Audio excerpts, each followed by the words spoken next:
I'm tired of people asking me to edit their photos for them. So here onwards, if anyone asks me anything, I'm going to directly send them to this video. You know why you are here, so I'll not explain anything. Let's not waste any time. Let's get directly into the editing software. So here I'm using Photoshop for this one. You can also use Lightroom mobile or Lightroom PC. I am not using Lightroom PC. For some reason, the Lightroom app is not working on my with the OBS Studio software. So there's some technical issues. So I'm using camera raw filter in the Photoshop app. So you can do it here also. You can do it in Lightroom. You got the point. So here I have this photo. I took it from some website. I'll name the website in the description. And this is a raw image. So working with raw images can be amazing, especially when you want to edit something. The raw images have a lot of details that you can use it for your advantage. So here I have my image. So in this image, you can see there are no very dark or very bright parts. These parts are bright, but I don't think they are too bright. So there is less basic corrections here. So there is no much basic correction, but I want this image overall, the end product, to have a little bit of green and blue effect. So I'm going to reduce the temperature just a little bit so that it gets that blue tone, and I would also increase the tint because it gives it counters the blue tones that I just gave in the temperature. Very little, very subtle. It's not such a big deal. Reducing the exposure a little to bring out that dark moody vibe that we are going into. So I would increase the contrast, because you'll see why I'm increasing the contrast. Usually for dark moody things we decrease the contrast, but I'll tell you why I increase the contrast later in the video. So decreasing the highlights so that there is a little more details in that waterfall area where there is a little over bright areas. Wherever you'll get a little more details if you reduce the highlights a little. Okay, so shadows also, you can either, I don't want that much details in the darker area. Usually increasing the shadows is a good idea to get details, but I don't want details. That's why I'm reducing the shadows right now. So you can turn on the clips here in the histogram and then work with the whites, because the whites and blacks, it will tell you when the, see, if that red thing, whatever you're seeing on the screen right now, if you see that, it means that the pixel is pure white and it has lost all its details. So you don't want that to happen. So adjust this slider to a point where that white is just starting out. So when you see red particles just starting to show up, stop it there. Same thing goes with the black. You'll see the black particles. So when you just see them popping out, stop there. So this is something I do by default. Some people don't do this, but I like to use this methods because it gives a bit of a good dynamic range. Vibrance and saturation, it's a whole new concept and it's a very complicated concept. But for this image, I want the blues to show up. So I'm increasing the vibrance, but I don't want other tones like red and this to pop that much as blue, because to counter the vibrance that I have just given, I'll reduce the saturation a little bit. So yeah, that's it for the basic. If something does not work, we can come back to this anytime. So now going to the curve section. First, go to the overall curve, that is all red, green and blue together, and increase this. Do this slight S curve because you are going for a moody contrasty look. So see, the contrast you just gave in the basics panel, you'll reduce this here. You are reducing the contrast in the shadow sector. So this gives you a little matte finished look, which will complement your contrast that you just gave in the basics tab. So this is the slight S curve that I like to go, and you can try some other curves, some default curves. You can try playing around with this. I don't think there is much to do here. I just want that matte finish here. Now this is what is a little more important. This is what makes it different. So here I am in the red curve section. So I want a bit of blue in the shadows. That's why in the shadows I am pulling it towards the blue. but I don't want that in the midtones or highlights, so I bring them back to its default position.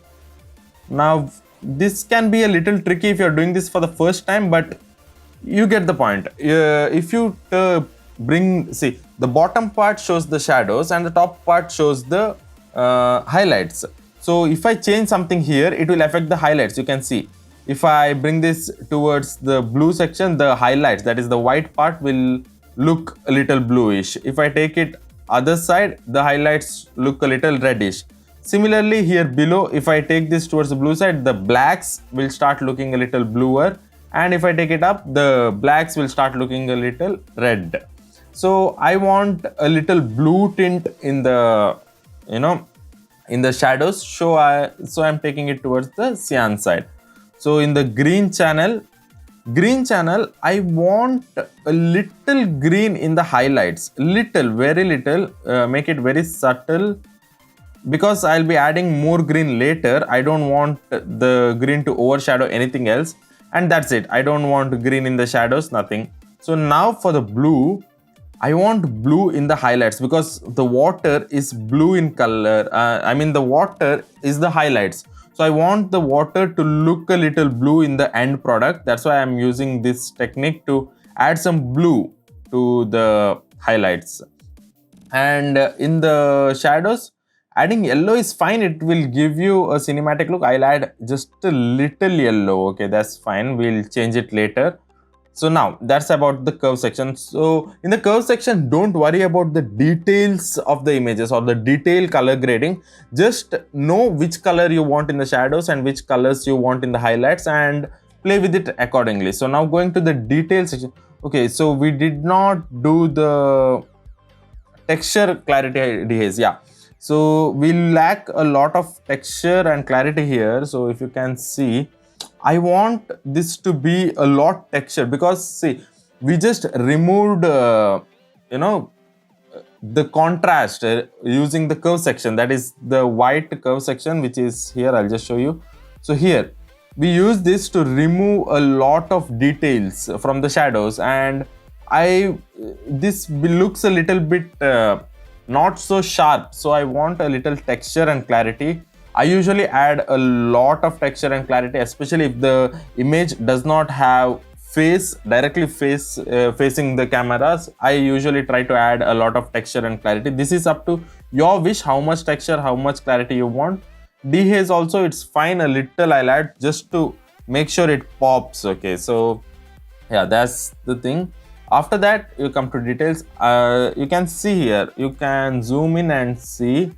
See, my picture does not have any noise here. So this is very high quality picture, and it does not have any color noise or any noise in general. So I won't be using noise reduction or sharpening. It's good as it is right now. So if your picture has grain or if it has noise, you can use that. So now coming to the hue, saturation and luminance. Here you can individually target the colors and change it to whatever is your liking. So here also you should have a good idea about the end product that you want and play around this image accordingly. Firstly, reds. We don't have much reds here, but even though if there is any red, I want it to be a little orange. You can see in his legs here. See, in the default the leg looks a little red in color.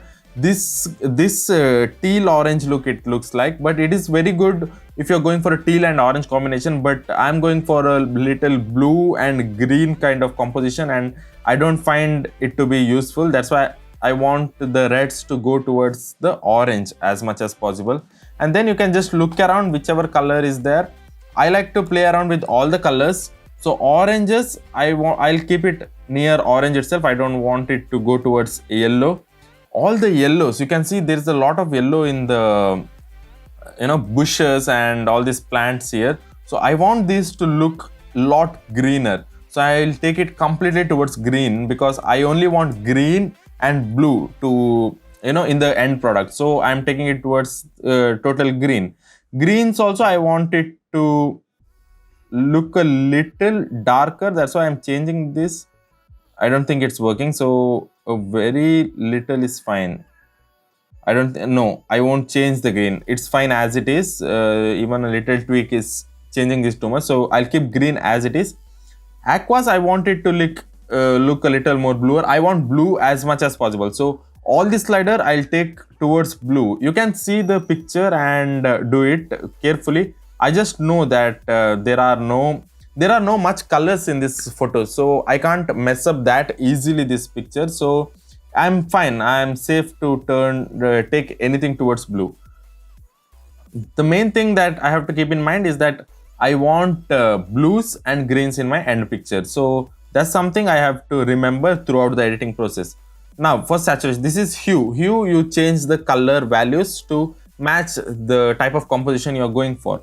So now saturation. In the saturation layer, the reds, reds are in his legs, so you don't want to change something there and mark this.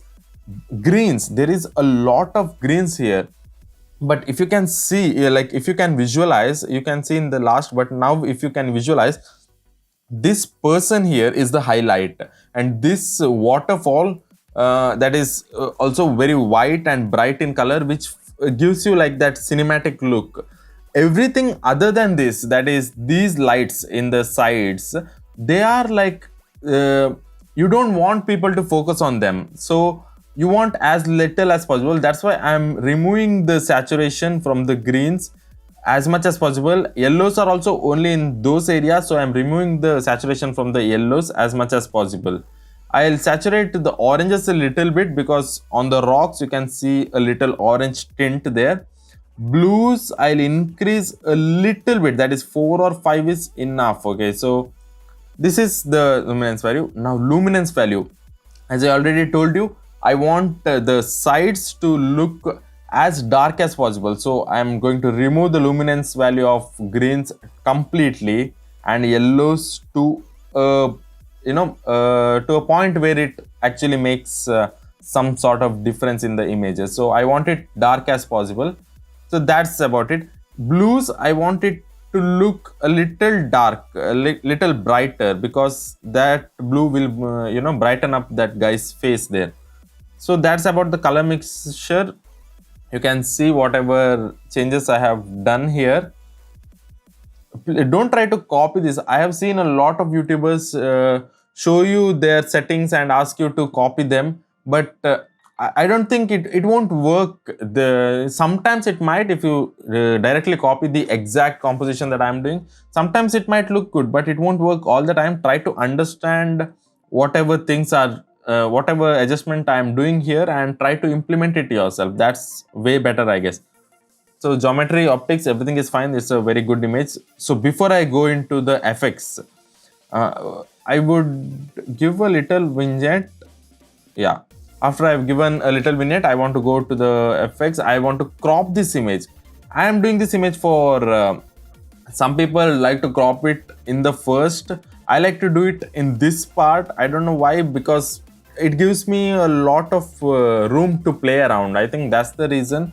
I just like cropping it after color correcting it. So it's also your preference. You can do however you want. So I'll do a good composition here that I feel fit. I think that is fine. Okay. So yeah. So I've cropped the image and I think I have a good composition for now.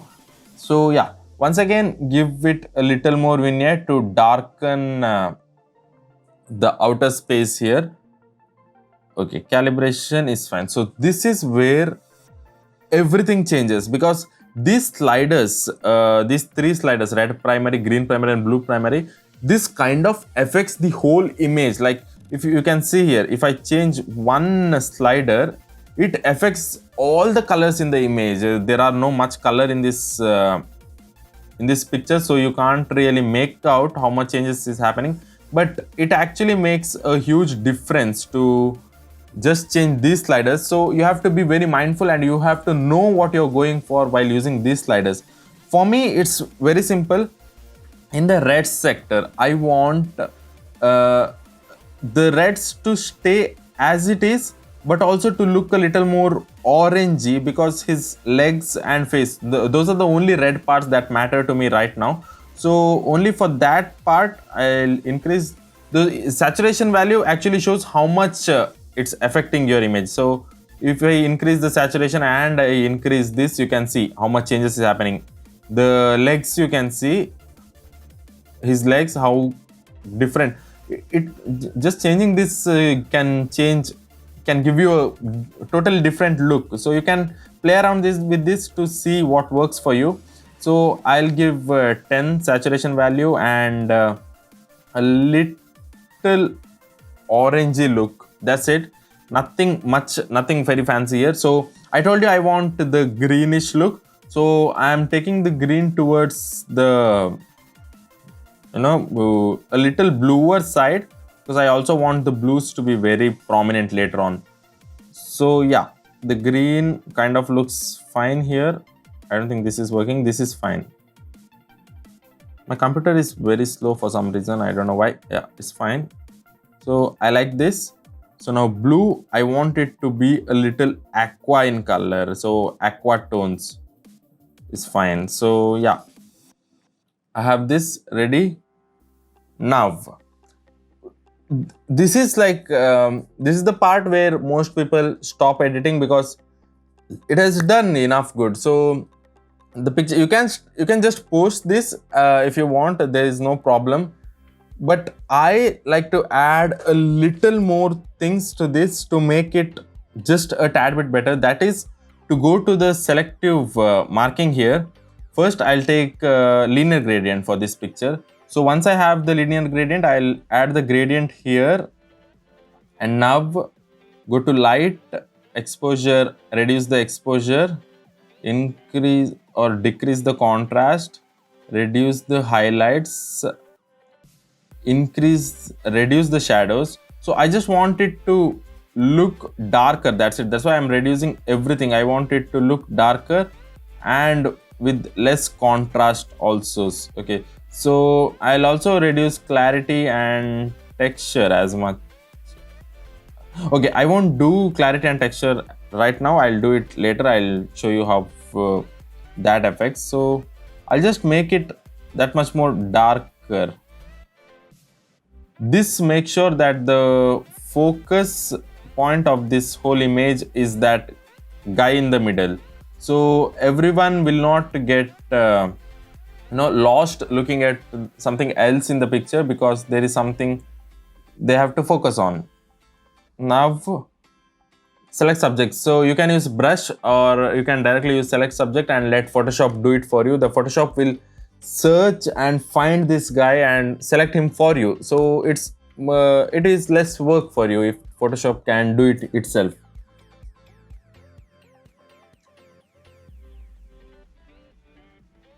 Okay, so it has done a really good job in selecting. So now remember why I did not remove the texture.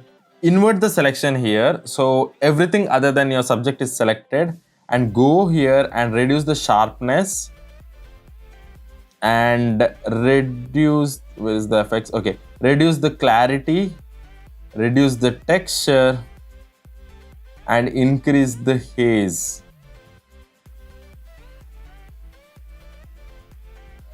Add some haze to it, that is a negative point. So now this looks a lot dreamy. Yes, of course this also kind of looks fake. That's why you'll add another linear gradient.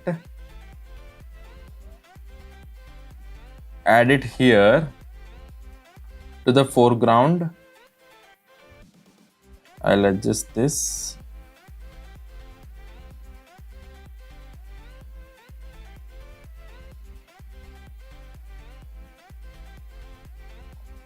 My computer is lagging. Okay, once this is done, increase the texture, increase the clarity to bring back everything that you just took away from the previous action. So this will make sure that only the background has that kind of dreamy effect, and the foreground is very clear. What do you say? And it's very sharp also. So that guy is sharp, the foreground is sharp, only the background is dreamy. So I like this effect. So this is the before and after.